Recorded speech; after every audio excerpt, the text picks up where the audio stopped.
নমস্কার সবাইকে, প্রতিমা ভেজ কুকিংয়ে সবাইকে স্বাগতম। আজ আমি তোমাদের সাথে চকলেট কেক রেসিপি শেয়ার করব। চকলেট কেক রেসিপি বানাতে এখানে আমি 10 টাকা দামের 3 প্যাকেট চকলেট বিস্কিট নিয়েছি। এবার চকলেট বিস্কিটগুলো ব্লেন্ডারে ব্লেন্ড করে নেব। ব্লেন্ড করা হয়ে গেছে, এবার বাটিতে ঢেলে নেব। দেখো কত সুন্দর পাউডার হয়েছে।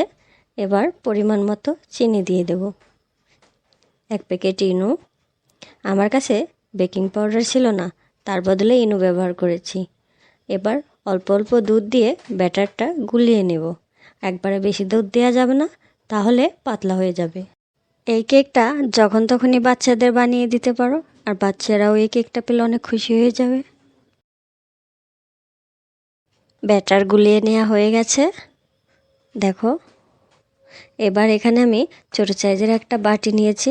বাটির গায়ে অল্প একটু তেল মেখে নর্মাল কাগজ দিয়ে দেব। আমার কাছে ফয়েল পেপার ছিল না। কাগজটা লাগানো হয়ে গেছে, এবার ব্যাটারটা ঢেলে দেব। তোমাদের কার কার চকলেট কেক ভালো লাগে অবশ্যই কমেন্ট করে জানাবে। ব্যাটার ঢেলে দেওয়া হয়ে গেছে, এবার চামচ দিয়ে সমান করে 2-1টা ঝাঁকিও দিয়ে নিয়েছি। এবার কড়াইতে পরিমাণ মতো জল দিয়ে স্ট্যান্ড বসিয়ে দিয়ে বাটিটা বসিয়ে দিয়েছি। এবার 30 মিনিটের জন্য ঢেকে দেব। 30 মিনিট পর ঢাকনাটা তুলে একটা টুথপিক দিয়ে দেখব কেকটা হয়েছে কিনা। কেকটা খুব সুন্দর হয়েছে।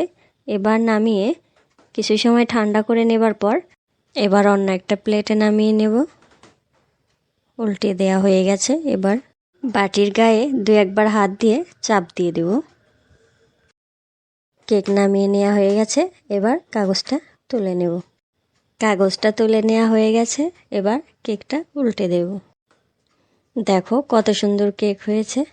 কেকটা আমি একটু সাজিয়ে নেব, কাজু বাদাম দিয়ে সাজিয়ে নিয়েছি। এবার কেকটা আমি কেটে দেখাবো কেকটা কেমন হয়েছে।